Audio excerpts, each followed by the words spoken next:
मेरा नाम डॉक्टर जाहिद शहजाद है। मैं बहावल विक्टोरिया हॉस्पिटल में urologist, reproductive and sexual health expert के तौर पे काम कर रहा हूँ।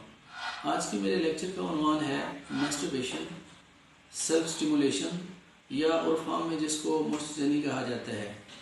इसकी बाई डेफिनेशन ये है कि सेल्फ स्टिमुलेशन ऑफ जेनिटेलिया कि अपने जिस्म के मुख्तलिफ सेक्सुअल पार्ट को स्ट्रोक से, मसाजिंग से या छेड़ने से लज़्ज़त हासिल करना, इसको खुद लज़्ज़ती भी कहा जाता है। ये किस उम्र में और कौन लोग करते हैं?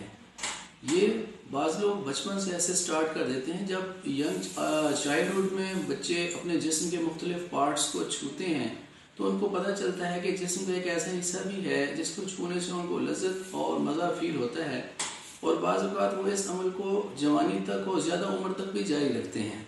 ये उनका सबसे पहला सेक्सुअल एक्ट है जिसकी वो प्लेयर फील करते हैं। ये बचपन से कुछ लोग ऐसे स्टार्ट करते हैं अपनी बॉडी पार्ट को एक्सप्लोर करते हुए, और ये एक स्टडीज़ बताती हैं कि ये मेल तकरीबन 95% ये काम करते हैं, जबकि फ़ीमेल भी 89% इसको ये अमल करती हैं। लेकिन being a sexual health expert, मेरा ज़्यादातर जो लेक्चर का मौजू होगा वो मेल के ऊपर डिस्कशन करना होगा।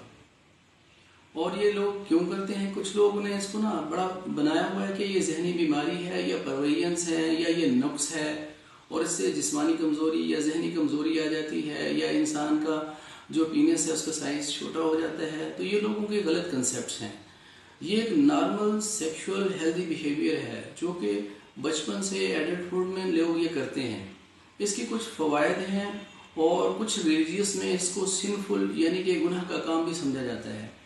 इसके फ़वाइद क्या हैं? इसके हैं कि ये एक सेक्सुअल प्लेयर हासिल करने का एक वे है, और दूसरा ये है कि जब पार्टनर विलिंग ना हो या अवेलेबल ना हो तो उस वक्त इसको मैस्टरबेशन को किया जा सकता है।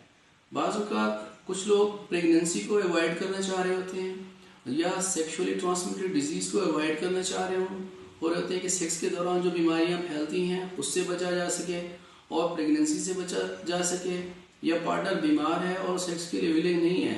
तो ये एक एक्सेसिबल और एक्सेप्टेबल वे है, एक अल्टरनेटिव वे है सेक्सुअल प्लेयर हासिल करने का और मेंटल सेक्सुअल टेंशन को रिलीव करने का। क्योंकि जब ये एक इस तरह का सेक्सुअल टेंशन स्टार्ट होती है तो इंसान का किसी काम में भी दिल नहीं लगता और लोग ये काम कर गुजरते हैं। ठीक है।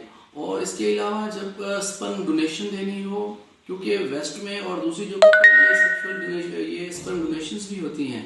इसके अलावा इनफर्टिलिटी के दौरान बाज़ औक़ात सीमन एनालिसिस के लिए सैंपल लिया जाता है, तो उसके लिए भी लोग मैस्टरबेशन के ज़रिए ये अमल करते हैं और स्पर्म्स का जो है ना सैंपल लिया जाता है। बाज़ कल्चर्स के अंदर और बाज़ रिलीजियस के अंदर इसको सिनफुल कहा जाता है कि ये गुनाह का काम है। ऐसा करने से जब बंदा कर लेता है तो उसके ऊपर एक सेंस ऑफ गिल्ट सवार हो जाता है, उसको परेशानी और एक साइकोलॉजिकल इफ़ेक्ट्स आना शुरू हो जाते हैं, जिसकी वजह से उसकी रोज़मर्रा की ज़िंदगी भी, पढ़ाई भी और काम भी मुतासर होते हैं। जबकि इसको फिजियोलॉजिकली और एनाटॉमिकली और मेडिकली इसके बारे में हम कहते हैं कि ये कोई इस तरह की बीमारी नहीं है, बल्कि एक्सेप्टेबल और ये हेल्दी नॉर्मल सेक्सुअल एटीट्यूड है। Thank you very much.